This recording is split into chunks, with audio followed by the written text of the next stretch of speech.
Welcome to my podcast, Why Didn't Anyone Tell Me This? With my guests, we are discussing health issues, questions you may have about your health, and debunking some of the myths around our health. And today I am talking to the wonderful Philippa Kaye. And I hope you do not mind, Philippa, but I think we've got a few things in common. We are both Londoners. We are both small and we're both noisy. And we've both been talking about the size of our feet before we came on. And I'm a 4 and she's a 2. So if anyone knows where to buy nice shoes for people with small feet, please let us know. So we are both 5 feet tall and we're very passionate about the extra little inch or so. So for me, I'm actually 5'1.5". And for Philippa, I believe it's 3/4. I'm about to be measured again next week in the hospital, so I hope I haven't lost that little half. So I'm going to tell you a bit about Philippa. After qualifying as a doctor, she started having babies, all in the midst of training in paediatrics, gynecology, care of the elderly, and acute medicine, psychiatry, and then general practice.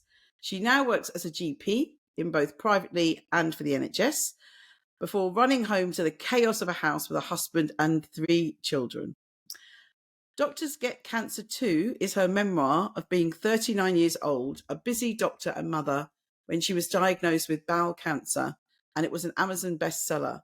While her previous book, The M Word, Everything You Need to Know About Menopause, reached number 2 in the Amazon charts. Breasts, an owner's guide, was released last year. She is the medical expert for many magazines and is often on TV, including This Morning and Talk TV. Philippa made a video explaining what happens during cervical screening, a smear test. So the clip has been viewed worldwide with more than 15.4 million views. I will put a link to that and to her books in the notes for this show. So, Philippa, welcome very much to the podcast. And I know I know you did not always want to be a doctor. So can you tell us first about your life journey so far and how you've ended up with the career you have? Oh, so yes, apart from a little sort of a little bit where I decided I would be a ballerina, for as long as I can remember, I've wanted to be a doctor. And at medical school interviews, they ask you why you want to be a doctor, and you're supposed to have an answer that isn't because I want to help people. But the answer is because I wanted to help people. And actually, when you ask most doctors, that is the reason. We just want to help in some way. And I was very fortunate. I had a very happy childhood. And the older I get, the more I realise that how lucky that makes me. And I went to Cambridge and I studied in London. And my issue during my medical training was that I wanted to do everything apart from orthopedics. I didn't like orthopedics. Which is joints and, hip replacements and things like that. So I needed to find a job that would let me do everything and do all the bits that I'm interested in, and that's what general practice is. But whilst I was in hospitals, it was really clear to me that, and I'm old enough that it was sort of before everybody had Google on their phones when I started, and people would come into A&E with their kids with the same things. And those things, I couldn't quite work out why at the time nobody was telling each other. Why did nobody know how, not nobody, of course not nobody, but why was there not a conversation about what to do when your kid had diarrhea and vomiting? Why was there not a conversation about what to do when you had heavy periods? Why was there not a conversation about what it was essentially to be human? And I thought, I can only reach this number of people every day by just being me. And how can I reach more people? And the way I thought that I could reach more people was to start writing for the press and start writing books. And for me, that's every time, everything that I do in the media is about how can I reach more people to try and help with the public health messaging. So for me, it all comes from a place of medicine. Yes, and mine doesn't come from a place of medicine because I'm a scientist, but that urge to educate people with the knowledge that we know and that can really help them in their lives is really with me as well. And it's just so brilliant that we've got the medium now with social media, etc., to help with that. Now your books, you've written 8. I don't know how you've written 8. Wow, that is amazing. I'm going to read out the titles so that everyone knows. So, Coping with Diabetes, The Fertility Handbook, Your Pregnancy Week by Week, Baby and Child Health, The First 5 Years, The M Word, Doctors Get Cancer Too, and Breasts, An Owner's Guide. How have you written so many books? I really enjoy writing. I remember very much at school, I thought that I was a scientist and that I belonged in the labs, and I thought that arts and English and languages weren't for me. But actually, general practice is about communicating. Well, medicine is about communicating, and it's about being able to understand people and talk to people. And GPs are really good people watchers. That's what we do. We watch people, and we get to be really nosy. And to sort of have an understanding of people. And so the communication bit is the bit that I really enjoy. So my books are aimed at lay people, which means that essentially it's the sort of the patter that comes out of me when you come and see me in surgery. So I really enjoy that bit, and dare I say it, find that bit almost relaxing. And it gives me an opportunity to look at the stuff that really interests me that doesn't necessarily come up in my general practice. So things like the sort of the social anthropology bit, the bit about how society and culture impact health, and the history bit around health. And in breast and menopause, that's really relevant. And if we use breasts as an example, that women's breasts were valued for other people. Your ability to feed a child, which is about someone else, and your ability to attract a partner and maybe arouse that partner, which is about someone else. And you think, well, it's not a wonder that women don't think that the breasts belong to them, that they only view them negatively, because nobody talked about the pleasure that they might bring or how to manage them, and how the impact of history has changed bras and corsets and breast health, to the extent that the end of the corset, which doctors have been talking about for a long period of time, but the end of the corset was actually about war, that all the boning needed to go for the war effort. And that Wow. to me, of the First World War, and that to me is, that impact of society and culture on women's health, I think is quite unique. And it's so interesting and fascinating that for me, writing is the fun bit. I do think if I had my time again, I don't normally like having regrets, but I think I would do sociology at uni. As you say, society and how it's interacting, those history things is brilliant. And I'm so pleased. One of my sons is doing sociology. So I'm going to, by osmosis, hopefully I'll be learning from him.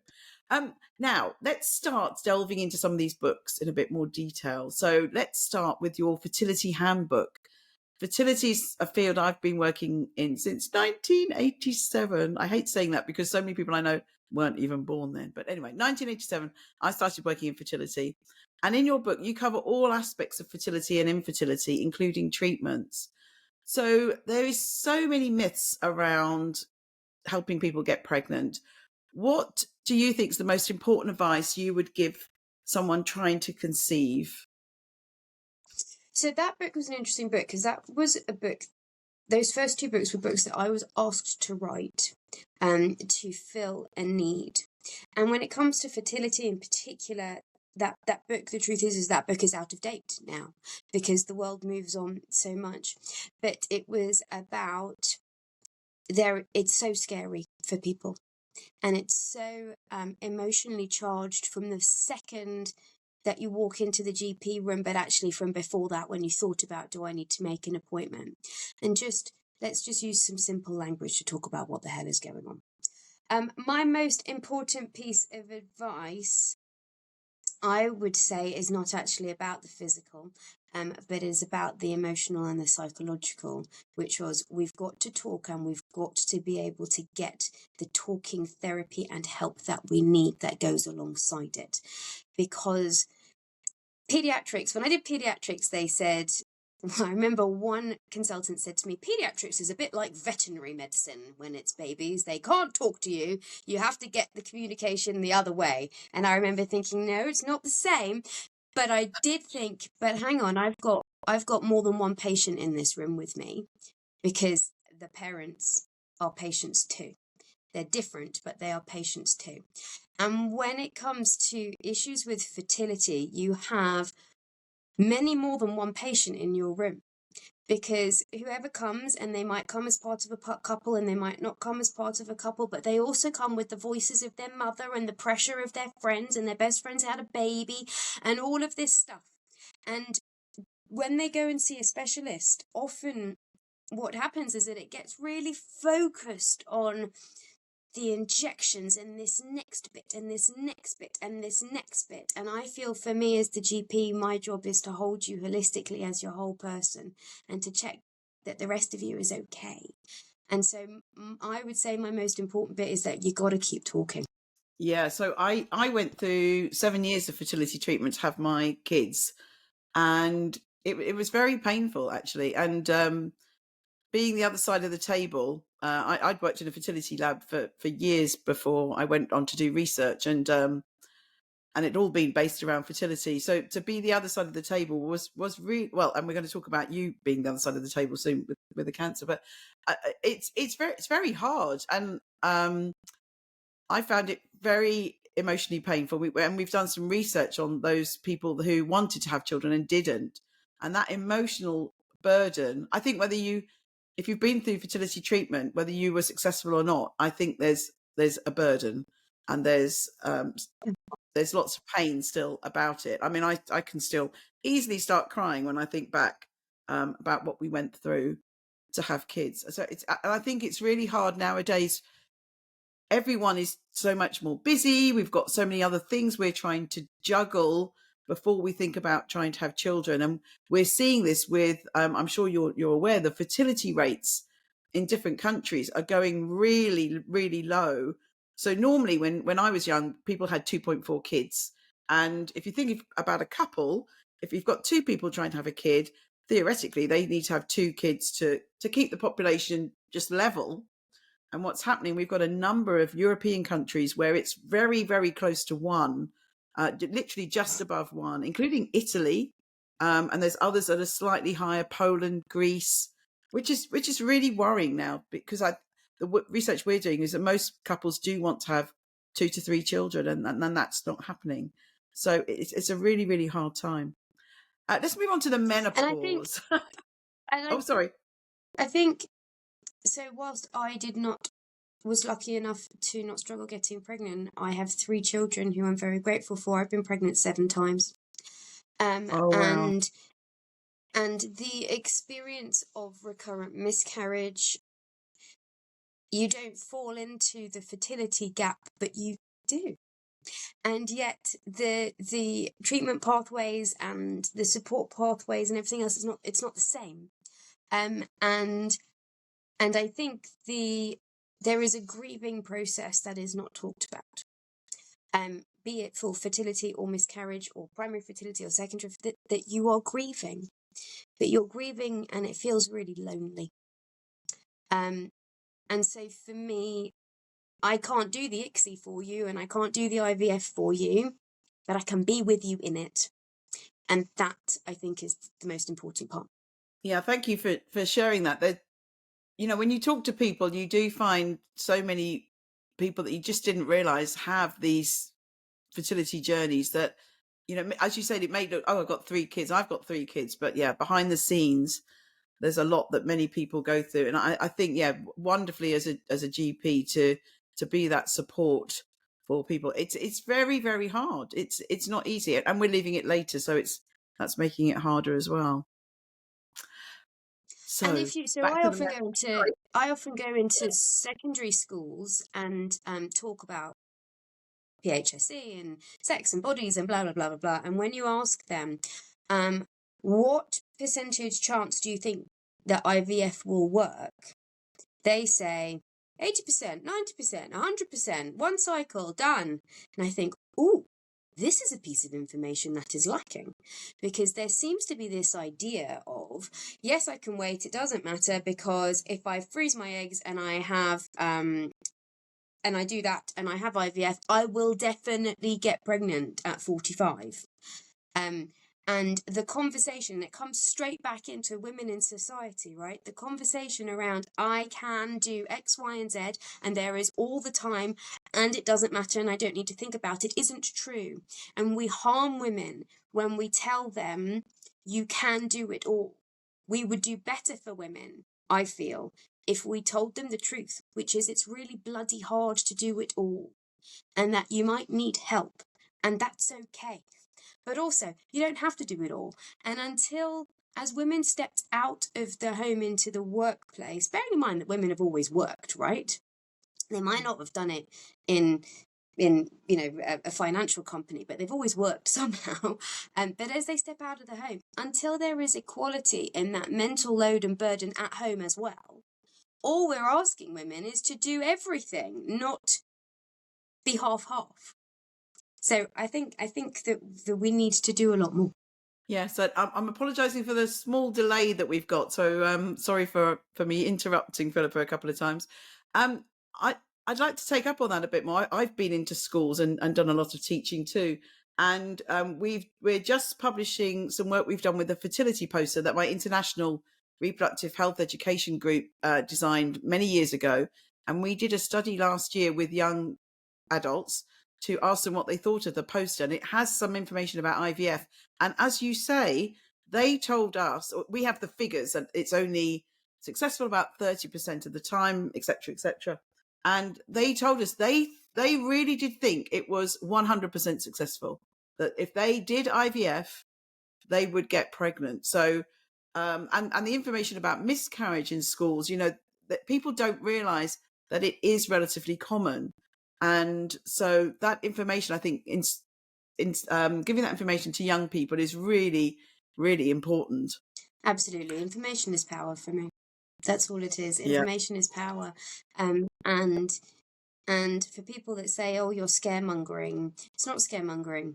I feel it's empowering. We don't say this will happen to you. This terrible thing will happen to you. We say there's the things out there, and if they happen to you, come and ask for help. And silence doesn't help any of us.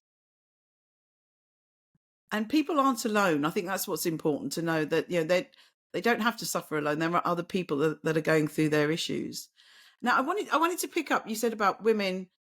We are trying to do everything now, and I can remember when my children were small, and I felt I was doing everything badly. I thought, why am I doing this career when it's affecting them, etc. But mine are all teenagers, and they're very proud of what I've been doing. So those feelings that I was just terrible at everything have really gone, and I can see how much my career has really been a positive influence on them. So you've done a lot when you've been bringing up a family as well. How difficult has it been for you to juggle work and being a parent? I think the first question is that would you ask the same question to a young adult male doctor? And I think it's fascinating because I think we should, but we don't. I am very, very lucky in that I have a wonderfully supportive, helpful husband who is a school teacher, which means he is home in the school holidays, which is hugely helpful. And I don't. It's huge. Not having to find and pay and send to camp every day in the school holidays and all of that stuff. And I come from a very supportive community. And whilst I live in London, I still have a village in that my siblings and my mum are all within 3 miles of each other. So I am very lucky. And yet it is still a juggle. And there are still issues. And the biggest stress of my life up until cancer and probably after cancer was, will the childcare fall through? Will somebody be sick, and will the dominoes of my day just absolutely collapse? Those were the biggest stresses, and I still feel I'm doing it wrong, and I still feel that I should be in one place when I should be in another place, and it doesn't matter where I am. So it doesn't matter if I'm at work feeling bad or at home feeling bad. That's what we do. And yet the only psychological theory of parenting that I can subscribe to is called the good enough theory, which means that we mustn't be perfect, actually, because if we're perfect, our children will never leave. And part of our role as a parent is to give them the tools and the skills so that they can leave and become independent adults. And so you need to just be good enough. And that if you love your kids and try your best, it will be good enough. And that works, I guess. And most of the time, I think it's probably all right. And if not, we'll just do some therapy later, because my kids are at, some of my kids are at the school where my husband teaches. That's mortifying as an adolescent. And mum goes on telly and just talks about vaginas all the time. And that's mortifying as an adolescent. And, it is what it is. We're doing our best. Yeah, my kids, I've been, same. I've been in the newspaper when they were little. There was a report in one of the several of the newspapers that I said that I taught my kids about sex education at a young age, and that my sons play with their willies. And I came out and said, I'm really, actually, one of my kids, they were a little bit older, and I said, I'm really sorry about this. And they said, well, it's true, we do play with our willies. Thank God. But carry on. There was I'm sorry if, because it keeps cutting out, so I'm sorry if I'm interrupting you, but recently I was in one room and my 3 children were in another room, and I could hear they were sort of beginning to niggle at each other, but it wasn't something that I was waiting for them to deal with it. It wasn't a problem yet, until suddenly my youngest yelled out, "Your vagina's a self-cleaning oven, you're wrong." At which point I thought, I wonder what this is. And so I went in, and they were having some random conversation, and somehow or other self-cleaning oven had come up. And she's right. I say that all the time. Your vagina is a self-cleaning oven. Leave it alone. And she somehow had misinterpreted what they were saying, and that was what she yelled. But what actually the bit that I felt okay about there was, one, this is just a fact and that's not a problem. But 2, the things that I talk about that she goes, yeah, mum, to, that somewhere it had gone in, so that when it gets challenged, be it through social media, be it through a partner, be it through a friend, that she will know on quite a deep down level something that I feel is very important. And so it made me think, actually, of all the things that we talk about and do, and that they are embarrassed about, or that it's difficult, that actually the things that are important and more important than that are in there somewhere, and that feels significant. Excellent. I always say at the moment, thank goodness for Gillian Anderson and the sex education drama, because my kids think that's very cool. So when I talk about orgasms or something on social media, I just say, but I'm just doing a Gillian Anderson. So, right, we're going to go on now to the menopause. So, a topic very important, and you have a best-selling book, The M Word, which covers everything about menopause. So I'd like to talk to you about a couple of the menopause questions that I've asked my other guests. What would be your main advice to women about menopause? So I wrote the first edition of the M Word. I wrote it in the second half of 2018, which was a very different place in the menopause space to how it is now. Because you write books quite a long time before they're published, in comparison to doing a video on TikTok and putting it out 5 minutes later. So it was a very different space, and it wasn't being talked about, and in particular, female pleasure and aging and sex weren't talked about. And I think that even within the menopause space, that's still something that's not talked about enough. And if it's a taboo to be a woman getting older, it's more of a taboo to be a woman getting older having sex, and even more to actually want to enjoy that sex. And I think the fact that, if you can't even name it, why would you look after it? Never mind get any pleasure from it. So I think that we have come a long way, and yet not half as far as we need to go.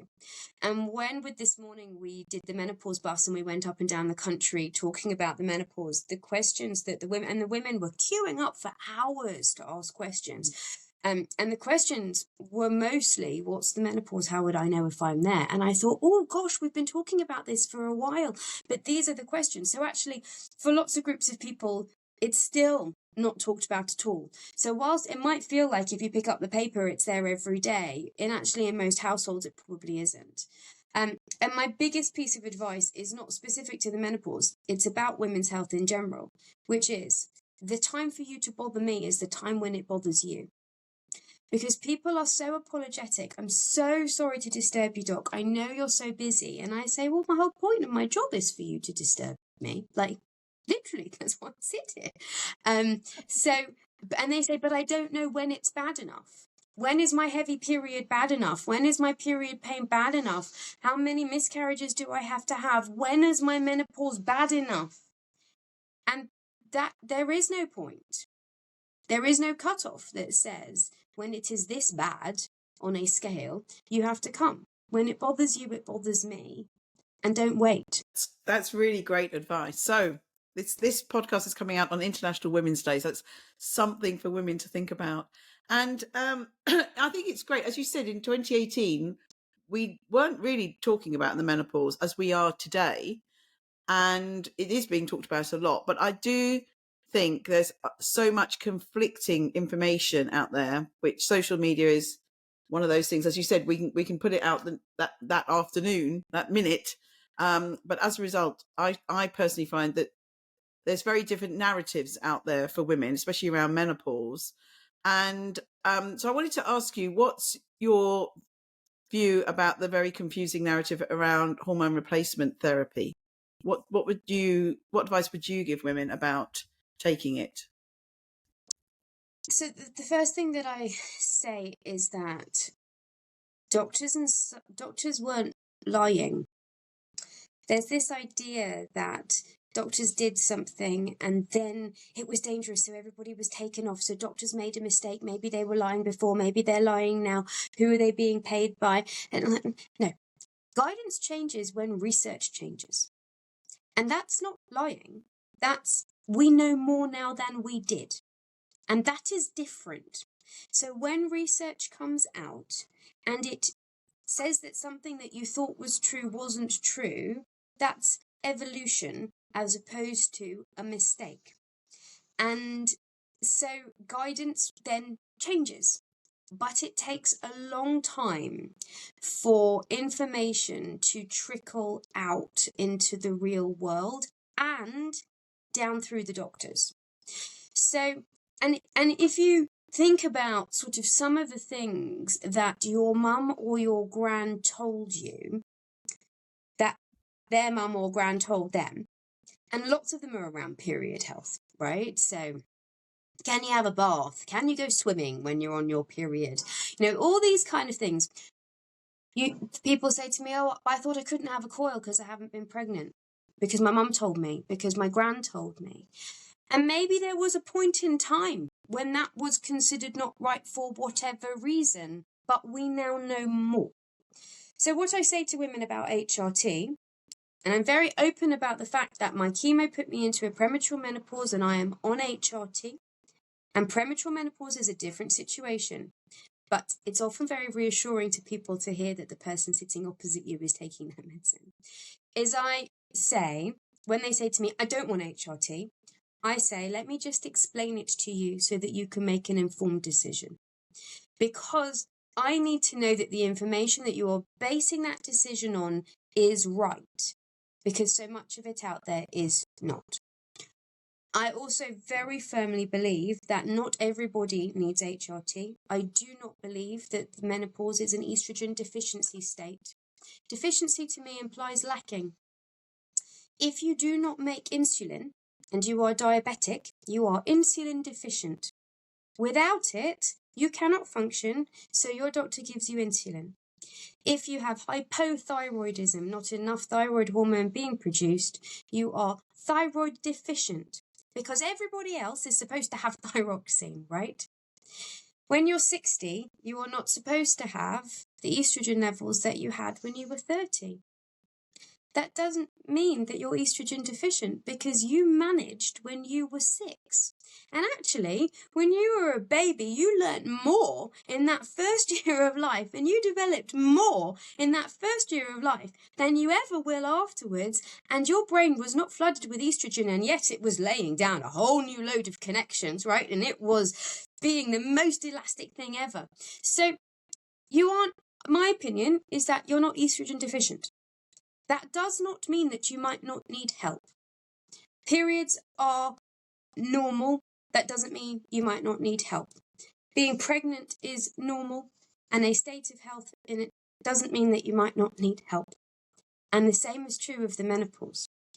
And so if you don't need help, marvellous, away you go.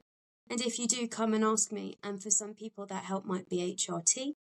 And we will talk about the risks and the benefits for you. And we, as individuals, we all have to weigh up our own individual risks versus individual benefits. And that is an individual conversation. And if we were all Toyotas and we went when we put petrol in the engine, it would be marvellous, but we're not. And advice that is given in books, in social media, is generalised. And you go to your doctor for individualised advice. Hear, hear. Thank you so much. Oh my goodness, you worded that fabulous. I agree with every single thing you said. We are all individual. That's the saying I think I say now more than anything. All the research I've been doing, please, we are all individual. And yes, everything on social media is generalized, even to do with exercise, they're all generalizing. And then people read it and think, oh, I have to do this, I have to do that. No, you don't. Do what's right for you. I'm 61. I chose not to take HRT.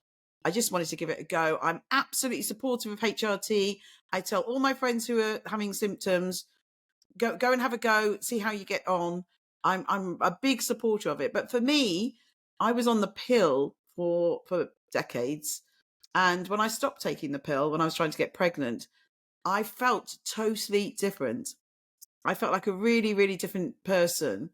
And I know I still had estrogen and progesterone in my body, but I just thought, wow, I really like this feeling without the pill. I actually, when I became postmenopausal, I wrote to my 2 long-term ex-boyfriends and said, I'm really sorry. I think I was a bit crazy for a while.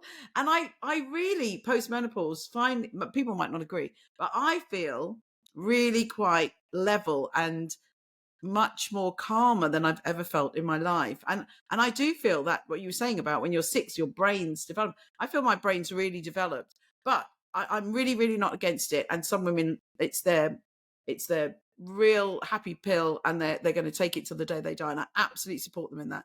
We've got to do what's right for us, haven't we?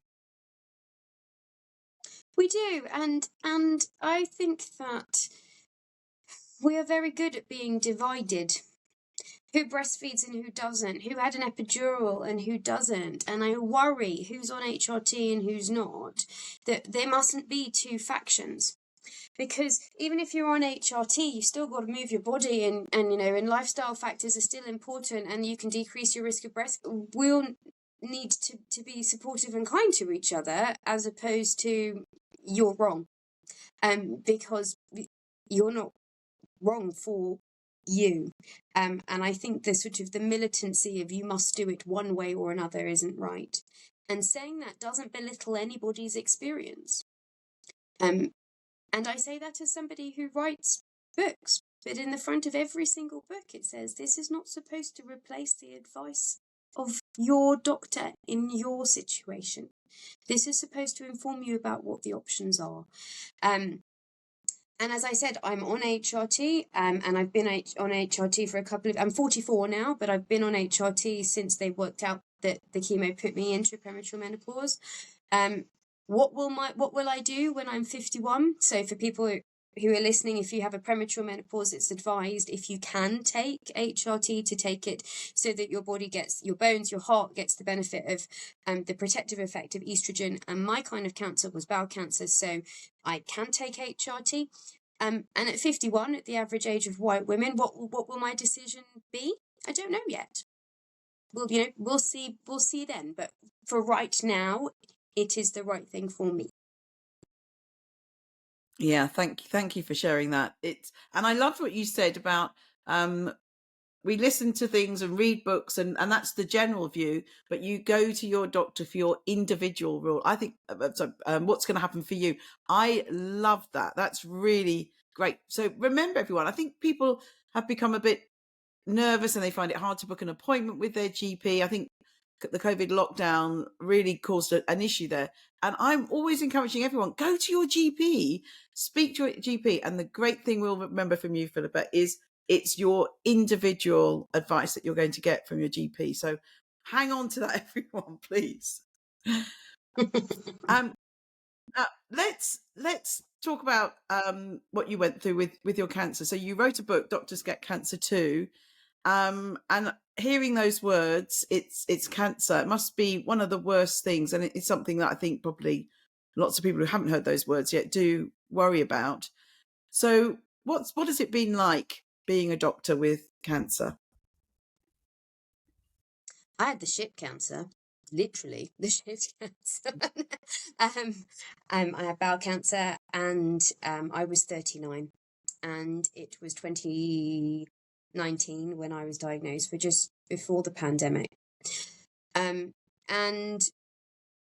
having cancer and being a young adult, my youngest was 4 at the time, and trying to find my way was absolutely the hardest thing that I have done. It has taught me an awful lot. I'm going to get upset. Ignore me if I cry. It has taught me a lot, and I've had a lot of therapy that I'm very open about. But to be 39 and to be faced with your mortality in a way that I think that the average person is not.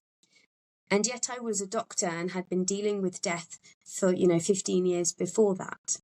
And doctors, you're 24 and you see dead bodies and you see families in the absolute throes of grief. But I hadn't had it about me. And I wasn't at an age where, thankfully, that my peers had been sick. And cancer comes for you in every aspect of your life. It came for me as a mum and as a wife and as a daughter and as a friend and as a doctor. And I really, really strove to hang on to the bits of me that I felt made me me.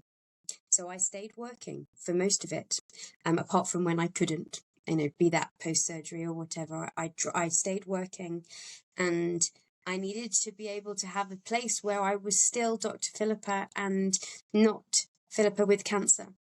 And my patients didn't know.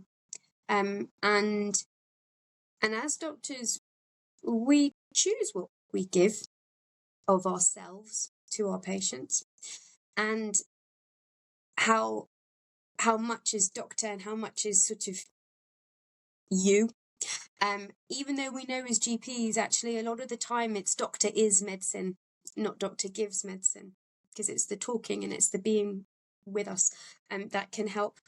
But I think I can pinpoint one moment in particular where how I was as a doctor changed, and it has changed forever. And that was in my first admission, and I was having a bowel resection within a week of my diagnosis. There was no processing time. I went home and I told my kids. I told my husband on the way home, and I told my kids straight away, because it was happening, and it was happening right now. And it wasn't that I intended to hide it from them. I didn't. But there was no sort of breathing. And it was in about day 5 in ICU, and things were not going well. And it was the early hours of the morning, and I looked at my own heart monitor and wondered if I was going to die. In a sort of rather detached way, actually. And when you're in ICU, you have one-to-one nursing. And the nurse was there, and straight away they called the doctor. And the doctor took probably maximum a minute. But in that time, And I don't know his name, and it really bothers me that I don't know his name because he has been so important in my life. But he sat on the bed and he held my hand and he said, "You're having a really shit time, aren't you?" And I said, "Yes." And he held my hand. And then he must have got up and done whatever it was that he had to do. But in that moment, he saw me as a person. And he saw that what I needed. And now, when people come to me and stuff is happening in their lives, be it medical or not medical, physical or not physical, their head goes down as they're telling you this stuff. And what I realize now is that they're not always after for me to fix it. And as a doctor, I have always been told to fix it. Maybe it's medicine, maybe it's surgery, maybe it's me, maybe it's whatever, but you've got to do something to fix it. But actually what I learned was not everything can be fixed. But I can be with you in that moment and I can see you. So when their heads go down, I reach my hand across the table and I put my hand on their arms and I say, "I see how hard it is for you." And just by doing that, their eyes come up to meet you. And I think that's what I did today. That's what I learned. So it has changed me fundamentally as a doctor, and it has changed me as a mother. I no longer make promises to my children. I no longer say, "I promise I will pick you up." I no longer say, "I promise I will be there at the concert or whatever." I say, "I'll do my best." And when they say to me, "I'm scared, Mummy," I say, "I'm scared too." And we're in it together. Because to borrow the words of Glennon Doyle, we can do hard things. But my goodness, is it harder to do them when we're not alone.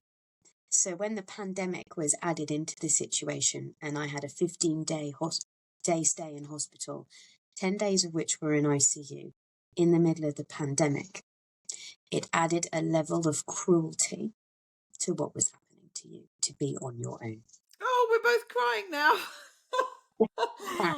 Oh, Philippa. Oh, the trouble with doing this remotely is that you always want to give someone a hug and hold their hand. I thank you so much for sharing that with us. I'm sure a lot of people will really get support. I think my two areas where I really want to concentrate now, it's not just education, it's support.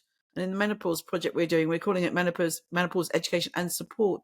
And it's, you've summed it up. It's so important. We must give people support.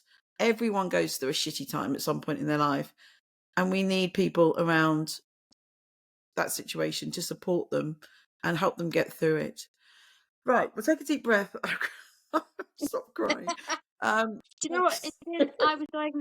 I was diagnosed coming up to 5 years ago, and there are lots of things in that process that I see as positive, and I am very grateful that I was an incredibly lucky find that really could have been missed or not presented until later. And I have tried to take what happened to me and do some good with it. In that Doctors Get Cancer Too was my diary. It wasn't a book that I was commissioned to write. And when my agent found out that I was writing it and encouraged me, and the publishers encouraged me, I thought very long and hard about giving it out because it was mine. And whenever I talk about it, be it on the telly or through the book or wherever, the messages that I get are amazing in that there's always a sort of a time lag. So for some people, there'll be a time lag because they'll have had a symptom, been ignoring it, and they'll have read something or heard something and then gone to the doctor, and then there's been a 2-week wait, and then they've got a diagnosis or not a diagnosis before they write to me. And I see the power in that. And the messages that I get about the book, about how it has helped, I am very grateful for the opportunity to do something which feels empowering about a situation that felt entirely out of my control. But there are still things, as we have just discovered, that I can't think about and talk about without getting upset. And people feel that when you have finished your treatment, and last year for the first time in August, they said, "We'll see you in a year." And that's huge. And I'm aiming for 2024 to be the first year that I don't have to have a surgery, because that hasn't been true since 2019. But the impact of such a big trauma on you and your family and your life is huge. And the fact that you might look at me and think it's, she's okay now, and I am okay now, but there is still an impact of that.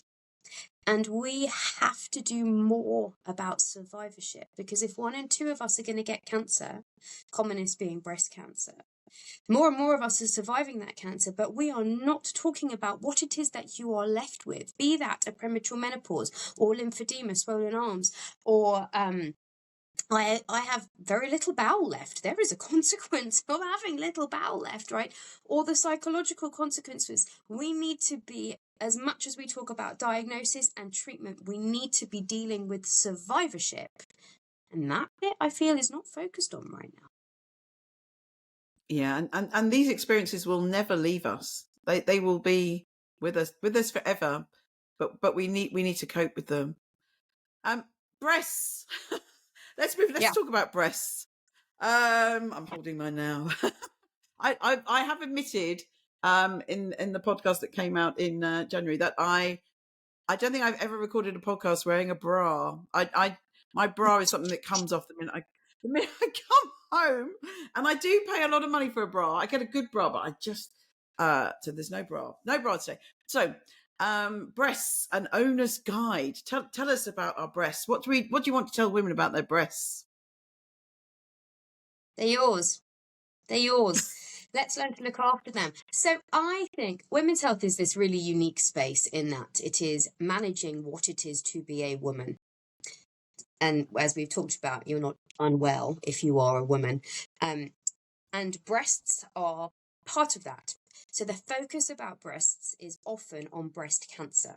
And it needs to be. And I'm absolutely not saying that we should not focus on that. But for the 4 out of 5 women and girls who have breast pain, we need to be talking about those things. For the lack of research into bras, when you compare the amount of research into running shoes, it's astounding to me. And I'm not saying that those two things should be equal, but if about half the population have breasts, then, and the whole population, more of the population might wear running shoes, well, shouldn't there be half the number of studies on bras? And bras in pregnancy, and sports bras, and bras after a mastectomy, and bras after a wide local excision, and there isn't. And yet we know that girls give up sport. They give up sport in their teens, and one of the reasons is because of breast pain and embarrassment about breast movement, because people start making comments. And the impact of girls giving up sport is lifelong, physically and psychologically. So we need to do more about that, and that your breasts are yours, so you can get pleasure from them too. That's okay. But how do we look after them? What it is that you should look for in a bra if you want to wear one, and sort of how to manage and access all of this stuff. And that is very difficult in a society that still talks about big-breasted women as being bimbos and sort of viewing them one way, and flat-chested women as another way. And there's all, so the dichotomy between a woman being asked to not breastfeed her baby in her own car in a car park of a supermarket, while inside that supermarket the images on the magazines will have been overtly sexualized.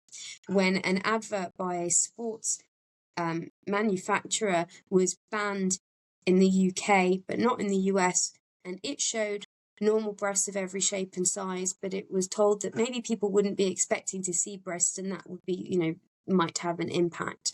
When on social media you can show a male nipple and not a female nipple, and so there are whole accounts about just close-ups of nipples so that no one can know what kind of a nipple it might be, in the idea that it wouldn't be taken down. And the fact that just last week by the time this is recorded, so in January, I did a live breast examination on air that showed actual breasts, not covered with nipple stickers, not covered with emojis of watermelons or pineapples. And the response was huge because women said, I've read about it and I've seen people sort of show me over clothes, but I didn't really know. And the only way for us to know is to be having the conversation. So I want women to know a lot about breasts. Here again. Here. I got breasts when I was 9. I started my periods when I was 9, so I've had them a long time.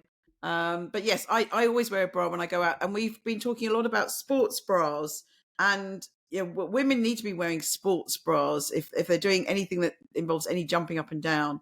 I see so many women during my classes I go to, and they're sort of hitting them in the face, and I can imagine the pain of that. So I'm going to do a whole podcast on bras very soon. So I'll talk more about bras. And you've also done a great cervical screening video. So again, I will put that link in the notes to this show. So tell us about the cervical screening, the importance of that. Yes, and I think that cervical screening and anything involving the vagina and vulva is still absolutely shrouded in silence. And a lot of the stuff that I do on social media is to try and tell people that their vaginas don't smell like a bunch of roses, because they're not a bunch of roses. So it shouldn't. And I have a real issue with companies that are preying on that, and celebrities who produce gummies to change the smell of your vagina, and companies that even the word feminine hygiene product is a real issue. First of all, if you don't bleed, you can still be feminine.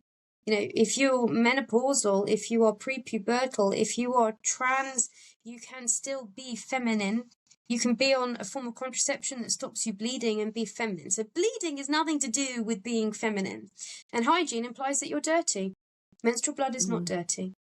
And that shame pervades all aspects of women's health, including cervical screening. The women who say, I'm so sorry I haven't had a wax. I'm so sorry if I'm smelly. I'm so sorry, I'm so sorry, I'm so sorry. And so to do a cervical smear on air, a cervical screening on air, is really important. Not just for those reasons, but also because women are worried about it being uncomfortable. They don't know what it is, and we have to show that it is okay. And yet, when I go on daytime television and I talk about genitals and I use anatomical terms, you're pretty sure that someone is counting how many times Dr. Kaye said penis before X o'clock in the morning and might be writing to Ofcom about it. These things happen. And yet, the very fact how uncomfortable the words vagina and vulva make people tells us something really important about women's health, and comes straight back to where we were at the beginning, which is how society and culture have impacted that. And that's why we shout. I get people when I give a talk on women's health to stand up and shout out vulva, because they've never stood up and shouted out vulva before. But then I get them to shout out penis too. I haven't left the penis behind. But yeah, people think they're rude words. We've got to normalise them. Now we're down to the final questions that I ask all my guests, and I'm sure you've heard many people say to you, "Why didn't anyone tell me this before?" And that's why I've called the podcast this. For you, what was the most common thing that people didn't know when you told them something? They said, "Oh, I didn't know that." I think that it's a really difficult question, because there's so much, unfortunately, that people say that I didn't know.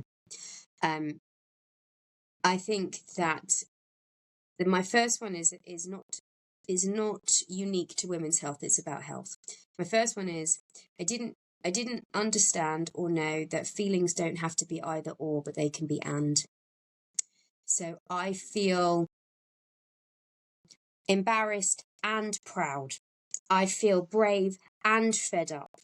I feel angry and sad, because feelings are and And often it's when feelings conflict, but we have more than one, that it feels even worse. So someone who says, I want to look after my elderly parent. I want to, I love them, and I resent it.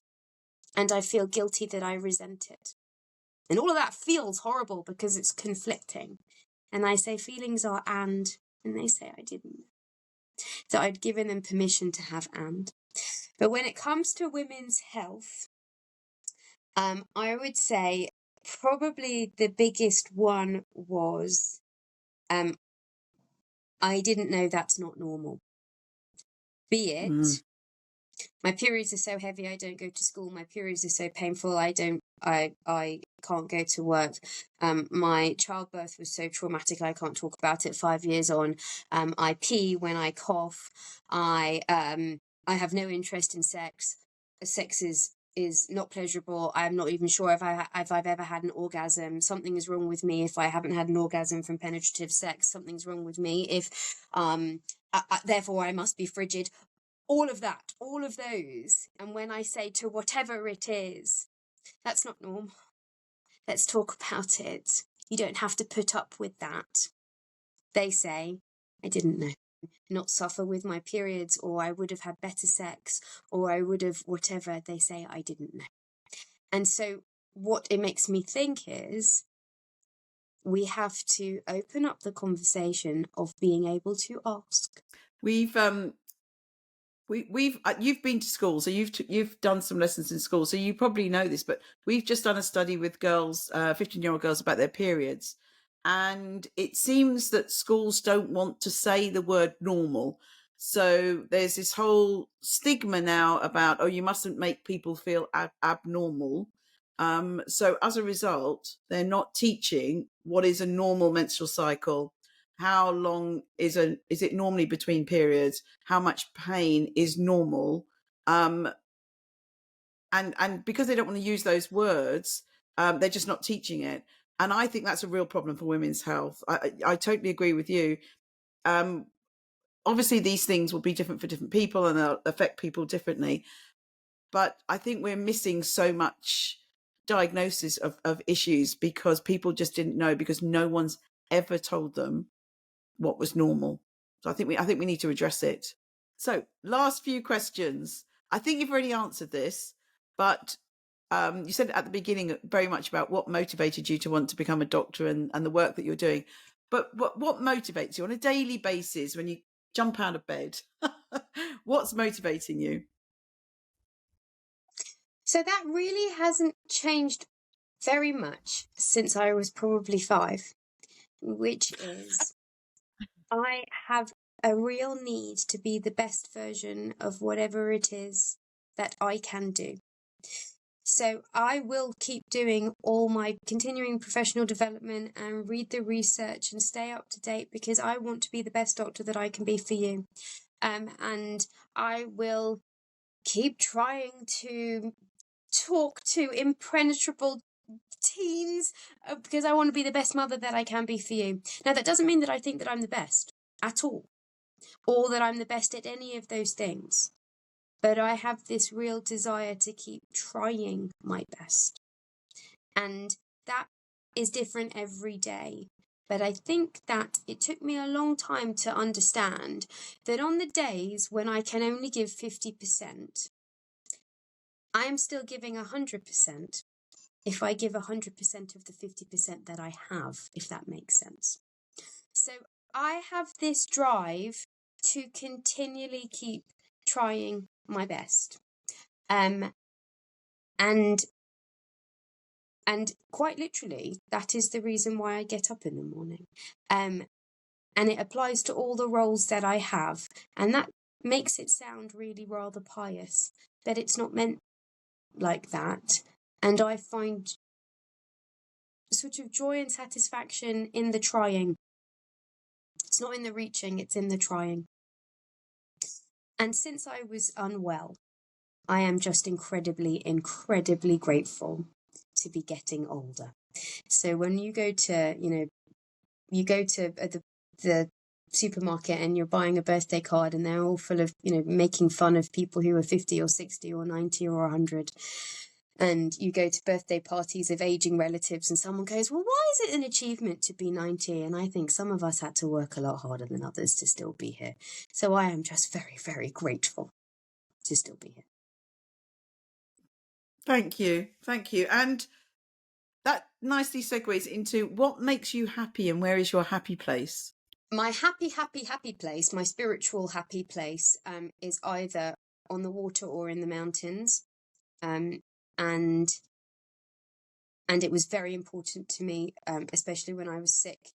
The mountains for me are about being small in a place that's very big, and feeling part of something bigger, which makes everything sort of more okay in my head. But what makes me happy?